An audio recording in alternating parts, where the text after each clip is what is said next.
Thank you, and good morning, shareholders. Thank you for joining us today for our full year FY24 results presentation. As usual, I'm joined by our CFO, Brett Coventry. Brett and I will give an overview of the operational and financial results for the year. Slide 3, please, operator. Thanks, Dirk, and good morning. Our agenda for this morning is firstly our financial year 24 results highlights, followed by a PhotonAssay overview, which recaps some of the details here for those who are new to Chrysos. Next to our financial year 24 summary, then looking forward to our FY25 guidance. Following this, we'll open the floor for some questions. Also in the back of the release today, you will see some about Chrysos notes and slides we previously published for some more detail for some of the background information. Applause, please, operator. And thank you, Brett. In an ongoing story of sustained high growth, I'm pleased to present the highlights for FY24. Firstly, our total revenue was $45.4 million, a substantial increase of 69% year on year, and in line with our revised guidance provided earlier this year. Ongoing increasing revenue is reflective of the sustained adoption of PhotonAssay by the global gold industry, particularly during a period where gold exploration expenditure remains depressed. Our EBITDA has increased by 156% over FY23 to a total of $9 million. Importantly, our EBITDA conversion has improved to 20%, and that's compared to 14% in FY23, illustrating improved operational leverage bolstered by our strategy of clustering units, leading to reduced unitized costs. We remain very well positioned from a funding perspective with $61 million cash on hand, which is further supported by an undrawn $95 million banking facility with the Commonwealth Bank. Mindful that each of the units costs us shy of $4 million to build, and the business is operating cash flow positive, this gives us a solid runway of circa 40 additional PhotonAssay units from our current funding. We finished the year with a total of 29 units deployed, having started the financial year with 20. In addition to the 9 new units, we've also successfully redeployed 2 units during the year, highlighting our growing installation capability, as well as showcasing our ability to pick up and move a PhotonAssay unit when required, which allows us to be nimble and make changes in line with market demand. Post-year end, we've inked 4 new contracts, 2 of which we discussed during our recent 4C, with a further 2 signed between the 4C release and now. Slide 5, please, operator. The 2 new additions to the contract book are both for deployment to SGS, which is one of the world's leading laboratory companies. We're currently installing a unit with SGS for Barrick's North Mara gold mine in Tanzania, which we had disclosed during our last 4C, but that's now a confirmed signed contract. And this is further bolstered by our new agreement with SGS for deployment into Orange in New South Wales, Australia, to support the major gold miners in that region. The Orange unit will operate in a hub-and-spoke laboratory.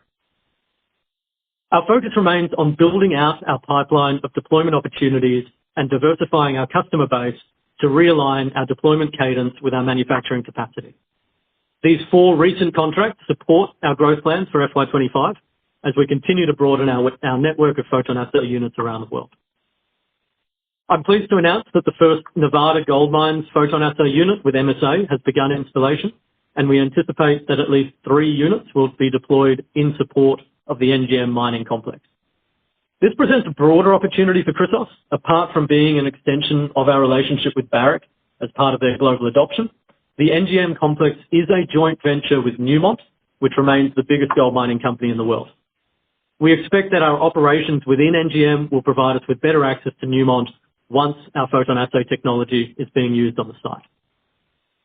With 1 unit beginning installation, we've also completed manufacture of another unit, which maintains a total of 14 units available, having passed factory acceptance testing to support our FY25 PhotonAssay rollout. Slide 6, please, operator. We continue to achieve record sample volumes from our deployed units. Our customers span laboratories and miners, and we count some of the world's biggest gold miners as our direct and indirect customers. We are also well supported by our laboratory partners, which are some of the biggest laboratory companies in the world. And it's through these strong partnerships that we're able to deliver PhotonAssays to our customers around the world. It's important to note that all of these samples originate from the mining companies themselves. So growth in sample volume is a function of 2 things. First, increasing sample volumes processed by existing customers which is supported by broadening application of PhotonAssay, and secondly, by adding new mining projects to our customer base. Accordingly, growing sample volume is indicative of broader use of the technology by new and existing customers. Slide 8, please, operator. I want to take a moment to talk through Chrysos' business model and why our technology is so successful in the global gold industry. So apologies to those familiar with Chrysos' journey to date if I'm going over old ground. Very briefly, we build what is called PhotonAssay units. We deploy them to our customers, which are miners and laboratories, and then we charge them a fee for use over a long equipment lifetime. PhotonAssay is a gold analysis technology which uses high-powered X-rays to measure gold in a sample. Analysis is a non-discretionary spend for miners, and we're typically displacing an existing analysis method called fire assay. We're seeing rapid adoption of our technology all over the world because it offers substantial advantages. First developed by CSIRO, PhotonAssay is well protected by a mosaic of patents on a global basis. That would make it very difficult for anyone to compete with a similar technology. We also keep a very close watch for any alternative gold analysis techniques in the market. The technology has quickly become adopted by the industry. It's been used in JORC and NI 43-101 compliant releases, and we have now processed in excess of 10 million samples. Slide 9, please, operator. Our vision is to become the world's leading provider of innovative assay services and technologies, and that really starts with our PhotonAssay technology. The goal with PhotonAssay is to convert all major gold mining projects around the world, displacing their incumbent analytical technique. We're building strategic partnerships with our customers, as evidenced during the year with our announcement of global adoption by Barrick, as well as our broadening relationships with ALS, which operate PhotonAssay in Australia and North America, Intertek, which operate PhotonAssay in Australia and Ghana, and now our expanding relationship with SGS, which will operate PhotonAssay in Australia and Tanzania. We consider these partnerships as key to our success and work closely with our partners on new opportunities. Our business model, which operates as a fee per sample, reduces barriers to entry, minimizing the investment required by our customers, making for a very simple adoption proposition. Our commitment to availability and performance of the equipment, supported by our global maintenance team, de-risks adoption for a technology that becomes critical infrastructure for the mine site. For Chrysos, this business model offers a long-term annuity-style revenue post-deployment, where our economics are supported by our minimum monthly assay payment. We also retain exposure to industry upswings, where our additional assay charges can drive unit profitability higher. On the right-hand side, we illustrate market penetration into our total addressable market. Our TAM is made up of hub-and-spoke laboratories, accounting for around 200 deployment opportunities, and the miners, which account for around 410 opportunities. Once a mine is large enough, it requires on-site analysis to operate. Otherwise, it would effectively be running its process plant and mining operations without any information. As a gold mine processes more tons, it generally correlates to a higher volume of samples. We've estimated our total addressable market as those mines around the world which are mining at least 40,000 ounces of gold a year, which equates to around $100 million US in revenue. There are also plenty of opportunities for PhotonAssay beyond gold analysis. We currently analyze commercially for copper, silver, and gold. We also offer a moisture service, allowing customers to process wet materials. We are also actively developing other elemental capability. Slide 10, please, operator. This leads us to the question, why are we seeing miners adopt this technology around the world? Firstly, it's significantly faster, reducing analysis time from hours to minutes. It's more accurate, particularly where miners have complex mineralogy. It allows reduced sample preparation, which reduces overall analysis cost and time. Completely automated, with a technician needing only to place a sample onto an input conveyor and then remove samples from an output conveyor post-analysis. It has reduced labour requirements, where we have a number of partners running both fire assay and PhotonAssay in the same facility. They've told us that it's about 1/3 of the labour to run a similarly sized PhotonAssay compared to a fire assay operation. PhotonAssay samples are also 10 to 20 times the sample mass that is processed by a fire assay, leading to a more representative subsample for analysis. Slide 11, please, operator. For every photon assay that displaces a fire assay, we reduce CO2 emissions by 50%, and we have no waste product. So as we grow our penetration in the industry, this impact continues to grow. From the roughly 10 million samples that we've processed, we've already reduced carbon dioxide emissions by over 5,200 tonnes and reduced hazardous lead-contaminated waste, which would otherwise go to landfill, by over 3,500 tonnes. We're also very proud to drastically improve health and safety for operators. In the fire assay process, operators are exposed to lead, which gets into their bloodstreams and causes all sorts of nasty side effects. The WHO has come out and said that there is no safe level of lead contamination, and yet, when performing fire assay, it really isn't a question of whether lead contamination will occur, but to what extent. Just recently, a laboratory in Western Australia was fined for having their operators' lead contamination levels dramatically exceed allowable levels. And this is occurring in Australia, where there are relatively stringent controls. Often laboratories in developing countries can be much worse. Slide 12, please, operator. Moving back to our business model, our equipment requires an initial capital outlay and then generates secure revenue over a long lifetime. While the equipment is high CapEx, our agreements with key suppliers allow us to delay payment of a large proportion of this cost to align with revenue generation of a deployed unit. You can see from this chart that our initial outlay for a unit is in the order of $100,000 to secure long lead time component, which occurs approximately 18 months prior to factory acceptance testing.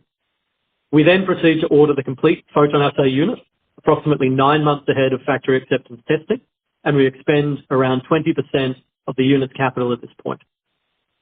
Once the equipment is built, we then pay an additional 20%. This model basically means that 60% of our capital outlay for the equipment is delayed until after we begin to generate revenue from the photon assay unit. Once deployed, we operate typically on a 5 plus 5 year lease contract, but fully expect to be deployed for the life of the equipment, which we estimate at around 20 years. Accordingly, each photon assay unit that we deploy has an NPV exceeding $20 million based on the revenue, cost, and CapEx that we currently experience.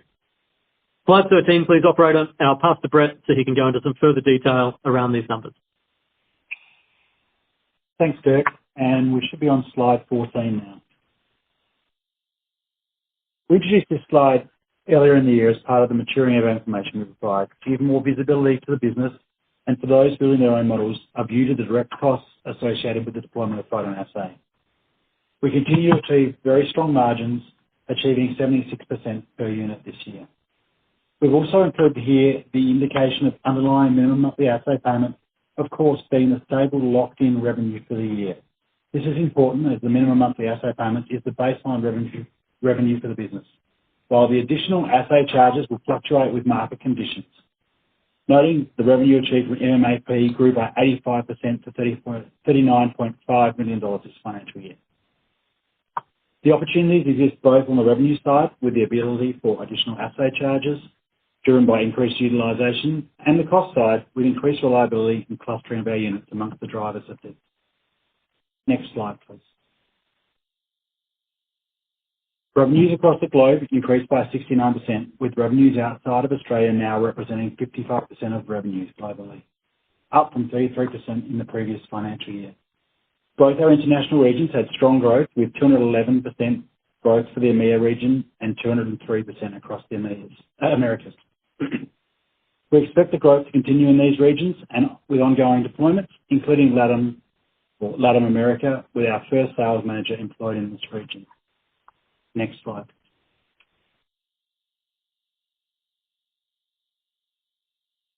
Revenue growth has continued in line with the growth in the fleet of photon assay units across the globe.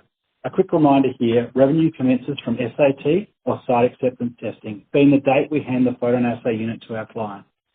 At the same time, costs associated with operating these units are in line with expectations of achieving a strong market.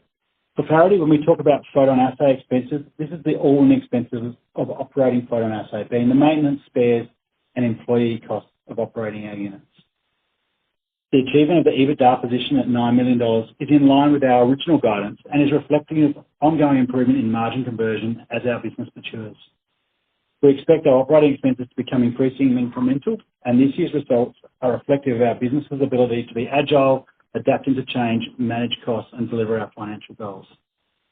We note there was an improvement in loss before income tax of $500,000. Movements in income tax are the pickup of the deferred tax assets as they become realisable over the next few years. As we did last year, we've guided to EBITDA, but we do have a view moving forward to NPAT. Moving this will be largely driven by the depreciation profile. We touched on SAT just before. Depreciation commences at the same time. From an accounting view, we have segment depreciation, primarily depreciated over the first 10 units, with parts of the assets having a 20-year useful life. In short, the capital nature of our business, we do expect to see our D&A expense continue to grow, noting this is timed directly to revenue generation of those units. Next slide, please. Annual cash flow continues on a positive basis at an operating level and contributes to the ongoing investment in deployment of PhotonAssay. Those following closely from the quarterly announcements would see a movement down of the operating cash by around $1.3 million. Not a change in total cash flow. However, this relates to repayment of customer deposits due to them under contract, which appear in the balance sheet as borrowings and have previously been classified in our cash flow as repayment of borrowings. We've spoken throughout the year about collections from some of our regions we operate in. We have high quality counterparties and no major concerns, but particular Africa collections can be slow. We expect to increase capital expenditure in the coming year, aligned with deployments for the future year. From the funding perspective, we have $61 million in the bank. During the year's time, expanded $65 million of debt facility, taking our available debt to $95 million, which is currently undrawn. And as Dirk discussed earlier, our funding allows for approximately 40 more PhotonAssay units before we consider the positive cash flow impact of deploying these units. Next slide, please. Our balance sheet remains strong and well placed for the continued deployment of PhotonAssay across the globe. We expect the balance sheet to continue to grow in non-current assets as we deploy more PhotonAssay units, with 29 units deployed and contracts to deploy a further 25, taking the total of contracts and deployed units to a total of 54. And with that, slide 20, please, and Dirk. Thank you, Brett. Consistent with our 4C update last month, we provide the following guidance. Firstly, on revenue, we're providing guidance of $60 to $70 million for FY25, indicating continued strong growth of revenue of approximately 45% at the midpoint. Underlying this guidance, the two main levers impacting revenue are timing of deployments and revenue per unit. From a deployment perspective, we've aligned our deployment team more closely with the sales team and more specifically as frontline in customer communications. We consider deployment timing to be more predictable going into FY25. On the revenue front, the global gold industry remains in a relatively slow environment with low exploration spends, and accordingly, global industry sample volumes remain low. We consider that we're bumping along the bottom of this cycle and that Chrysos is incredibly well poised to take advantage of a macro uptick when the cycle turns. The timing of this is uncertain, and for the purpose of guidance, we've assumed no change to the market and that revenue per unit will remain similarly stable. Moving to EBITDA, we're providing a guidance range of $9 to $19 million, with the wide range in EBITDA driven by the revenue range. Our strategy of clustering units in key mining regions is allowing us to control our unit costs, and as we continue to deploy additional units, our overheads do not need to scale proportionally. Therefore, we're able to largely mitigate the impact of inflation and to drive EBITDA margin. Slide 21, please, operator. Summarising FY24, we've had continued top-line growth, with revenue up 69% and EBITDA up 156% year-on-year, with both metrics in line with our revised guidance from earlier in the year. There are now 29 PhotonAssay units deployed around the world, with 9 new units deployed during the year, as well as 2 redeployments. We have a strong pipeline of contracts, which is further bolstered by our 4 new contracts signed post-year end, which is supporting our efforts to expand our customer contracts and diversify our customer base. We've been very well supported by our customers via public endorsement of our technology.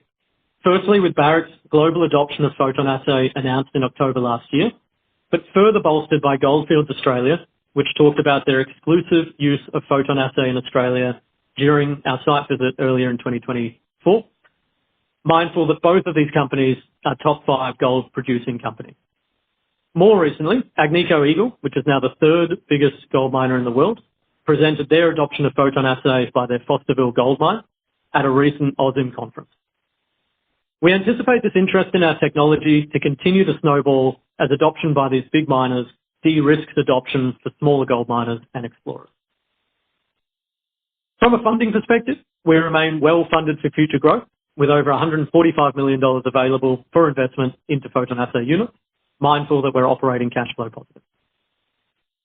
I'd like to close with a quick thank you to the ever-growing Chrysos team for their dedication and hard work, without which we wouldn't be able to achieve what we have during the year. And I'm excited to see how FY25 unfolds. Thank you, and we'll move to questions. Thank you. If you wish to ask a question, please press star 1 on your telephone and wait for your name to be announced. If you wish to cancel your request, please press star 2. If you are on a speakerphone, please pick up the handset to ask your question.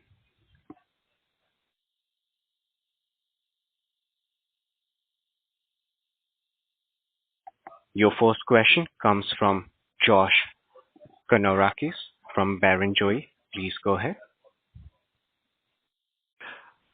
Hi, Dirk and Brett. Can you hear me okay? That's loud and clear, Josh. Yes, good. Thank you.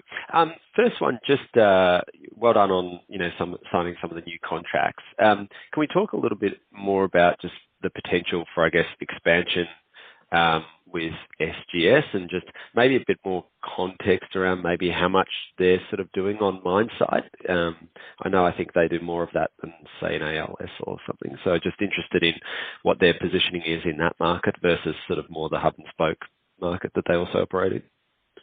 Yeah, look, great question. So SGS, at least to my understanding, are the biggest provider of on-site laboratories in the gold space around the world. So we see that as a great opportunity for us. Any growing relationship with SGS, as you can see from the recently signed contracts, is excellent for PhotonAssay and for adoption. I mean, having, effectively the world's biggest laboratory company advocating for our technology out in the industry also just helps to de-risk the adoption by, small and large gold miners. So we're very excited by the growing relationship here with SGS. Yeah, fantastic. Okay, that's great. And just second one, just around, I guess, on the MMAP side of things. So it's good to give the context on the dollar value. Just wondering, like those new contracts around that sort of, are they signed at similar levels? How should we be thinking about, the incremental units signed in terms of what that does to some of the MMAP leading into FY25? Yeah, look, perfect question again. So all of our contracts continue to adhere to the same type of metrics and economics.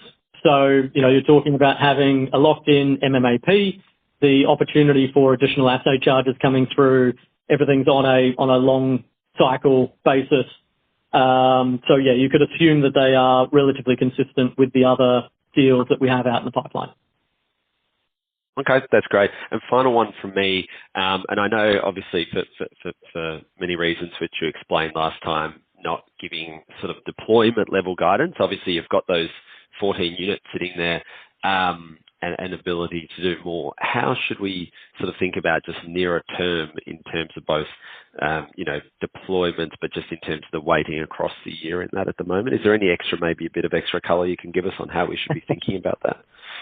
That seems like a question we've had before, Josh. Good question. And certainly from our perspective, the goal here is to move to a point where deployment cadence matches manufacturing capacity. So I think we've demonstrated manufacturing capacity in the order of 20-odd units a year. So certainly the plan is to get deployment cadence to that level. As we continue to roll out more contracts and basically ink more deals around the world, these are ideally near-term deployments as well. So the 4 contracts that we've talked about that have been signed post-period are all intended to be deployed within this financial year. So quite positive for the deployment cadence of the business, but without providing sort of specific colour around how many to expect on a quarterly basis. Yeah. And just so the pipeline in general then, do you just feel like, 'cause I mean, there obviously feels like a little bit more activity in terms of, you know, some of the markets. Obviously, the backdrop still remains relatively, you know, favorable despite exploration levels still not really picking up too much. Like what are you seeing in terms of the sort of end market dynamics? Is there any sort of changes over the last few months or any other further inbound or pipeline activity that's worth noting? I think the industry is getting more interesting again. I think, you know, I've commented before that we're bouncing along the bottom. I think that with the gold price up where it is, people are taking notice of the gold market, which we would fully expect to translate through into an increased exploration spend. In saying that, though, you know, as we said before, we haven't specifically seen that, particularly in Australia at the moment, but I think that there are a lot of exciting opportunities around the world. I think one of the big points for us, though, is that as we deploy more of these units into these prolific gold mining regions, we are incredibly well poised for when the industry turns. And that's just something that we keep an eye out for. So if you look at the unit economics on kind of a revenue per unit basis, we've managed to keep that relatively consistent even with the market where it is. But we think that there's an incredible opportunity there as the market starts to pick up. That's really helpful. Okay, well done. Thank you, guys. Appreciate it. Thanks, Josh. Thank you. Again, if you wish to ask a question, please press star 1 on your telephone and wait for your name to be announced.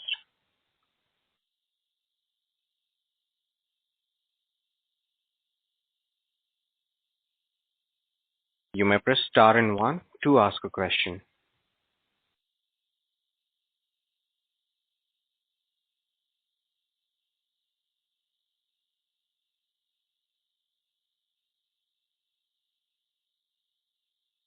There are no further questions at this time. I'll now hand back to Mr. Chrysos for closing remarks. Thank you, operator, and thank you everyone for attending today. I'm actually incredibly excited by the year that we've had and the year to come. The global endorsement of our technology by the world's biggest gold miners, as well as the global footprint that we've built out during FY24, provides a solid foundation for success going into FY25. At some stage, we feel that there will be an industry upswing for gold exploration, which will further bolster our unit economics and adoption. Admittedly, we had some misses during the year regarding deployment, but we've built the infrastructure within the business to support future growth. I look forward to providing further updates to the market and look forward to seeing you at either our AGM or during our next market update. Thanks again.